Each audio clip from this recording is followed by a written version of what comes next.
The miracle at Medina, or the colossal collapse? You decide. Settle in as we rewind the week with the latest edition of Monday Backspin from PGA TOUR.com.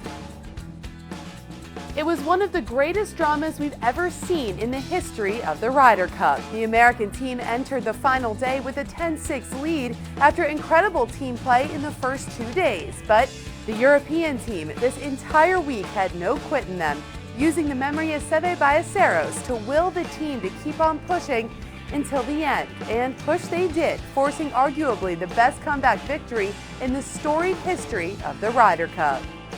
The first 2 days seemed like the U.S. had everything under control thanks to incredible play from the team of Keegan Bradley and Phil Mickelson, along with solid victories from pretty much the entire U.S. roster, including Bubba Watson and Webb Simpson, who carried over their team chemistry from the President's Cup last year.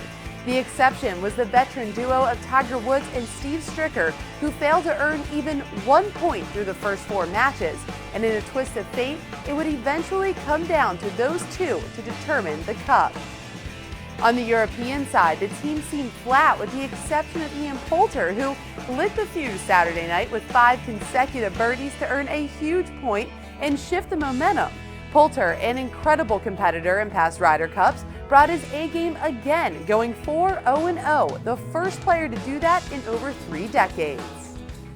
But on Sunday, Europe was staring down the largest deficit any team has faced in the history of this event, equaling that of the '99 Ryder Cup at Brookline, where the U.S. team, which Captain Davis Love III was on, battled back for what was considered the best comeback in Ryder Cup history.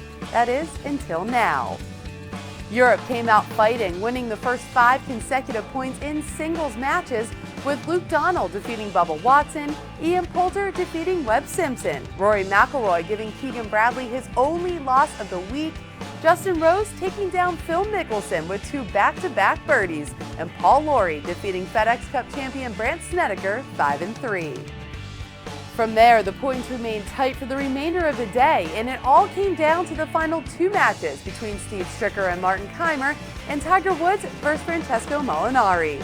It came down to 4 players that were a collective 0-9 in their previous 2 days. But as it turned out, just 1 point mattered, and it was the one that Martin Kaymer claimed with a 5-foot putt, giving Europe that coveted 14th point and the victory, allowing the 2012 European Ryder Cup team to retain the cup that has been theirs for the last 2 years. Seve's presence was felt all week long, a logo for him worn on the sleeve of every player of the European team, and there was no greater way for him to be honored and remembered than by winning the 39th Ryder Cup at Medina.